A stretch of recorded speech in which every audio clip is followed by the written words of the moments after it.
Have you ever walked into a place that made your skin crawl, like the very walls were alive, whispering secrets you weren't meant to hear?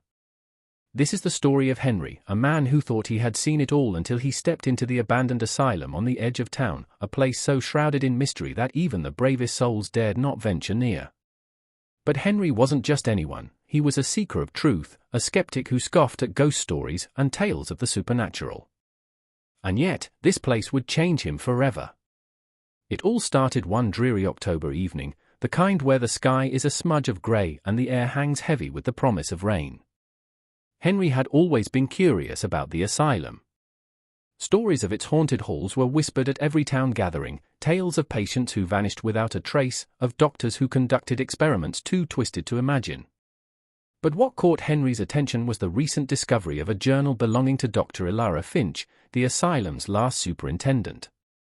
The journal, incomplete and weathered, spoke of echoes, memories that lingered in the air like shadows.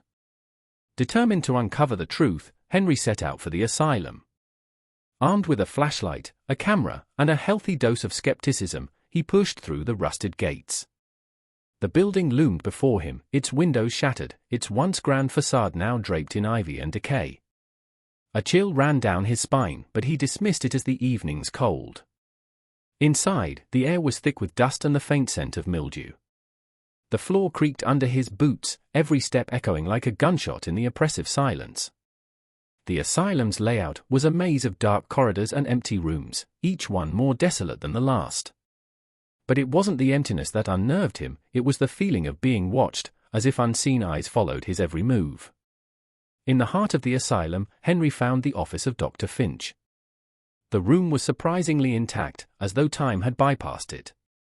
A single desk stood in the center, its surface cluttered with faded photographs, yellowed papers, and a peculiar device, a recorder, vintage yet functional. Beside it lay a note in Dr. Finch's precise handwriting, for those who dare to listen. Henry pressed play. The recording crackled to life, the voice of Dr. Finch as clear as if she were standing in the room. She spoke of her work, her theories about energy and memory, how moments of extreme emotion could imprint themselves on a place. But as the recording continued, her tone grew frantic. She described echoes that began to manifest, voices and images replaying themselves like a broken record. And then came the warning, "Do not linger. The asylum does not forget." A sudden noise jolted Henry out of his thoughts. A faint scraping sound, like nails on metal, echoed from the hallway. Gripping his flashlight, he stepped outside. The beam illuminated the corridor, revealing nothing but peeling paint and crumbling walls. And yet, the sound persisted, drawing him deeper into the asylum. He followed the noise to a locked door. The handle was cold and unyielding, but Henry wasn't deterred. Using a crowbar from his bag, he forced it open. Inside was a small, windowless room, empty save for a single chair and a mirror mounted on the wall. The mirror's surface was cracked, distorting his reflection into something grotesque. But it wasn't his reflection that made his blood run cold, it was the figure standing behind him. He spun around, the flashlight trembling in his hand. The room was empty. Heart pounding, he turned back to the mirror, only to find the figure gone.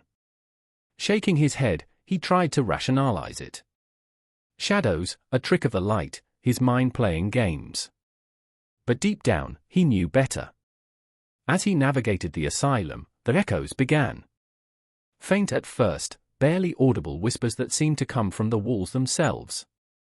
But soon, they grew louder, more distinct. A child's laughter, a woman's sobs, the angry shouts of a man. The voices overlapped, a cacophony of despair that made Henry's head throb. He tried to tune them out, focusing on his goal. He needed answers, proof of what had happened here. In the basement, he found a series of patient files, meticulously organized yet coated in dust. The names were familiar, ones he had heard in the town's ghost stories. Flipping through them, he discovered a pattern: all the patients had been admitted for reasons that seemed dubious. Hysteria, melancholia, unruly behavior. But what caught his attention were the notes in Dr. Finch's handwriting. Subjects exhibit heightened sensitivity to the echoes. Prolonged exposure leads to assimilation. Assimilation? The word sent a chill through him. Before he could process it, the lights in the room flickered, then went out completely. Plunged into darkness, Henry fumbled for his flashlight. When he turned it on, he was no longer alone. Figures surrounded him, their forms translucent and flickering like old film. Patients, doctors, nurses, all staring at him with hollow eyes. They didn't speak, but their expression spoke volumes. Fear. Anger. Sorrow. And then, as one, they pointed to the far wall. Trembling, Henry turned the flashlight in that direction. There, scrawled in what looked alarmingly like blood, were the words, "Leave. Now." Henry didn't need another warning. Clutching his camera and the recorder, he bolted for the exit. The asylum seemed to come alive around him, doors slamming shut, whispers turning into screams. The air grew thick, making it hard to breathe. But he didn't stop, not until he burst through the front doors and into the cold night air. He didn't look back as he ran home, his heart pounding in his chest. Only when he was safely inside did he review the footage on his camera. What he saw made his blood run cold. The figures, the words on the wall, the mirror, everything was there. Proof. And yet, as he played the recording from the asylum, he heard something he hadn't noticed before. Dr. Finch's voice, faint but unmistakable, speaking one last time, "You took the echoes with you. They will follow." Henry's story spread like wildfire. Some called him a hero, others a fool. But no one doubted the authenticity of his evidence.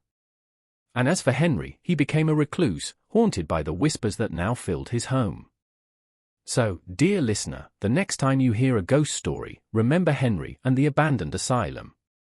Some places hold on to their past, and some truths are better left buried. But if you're curious, if you dare to seek out the unknown, be prepared for what might follow you home.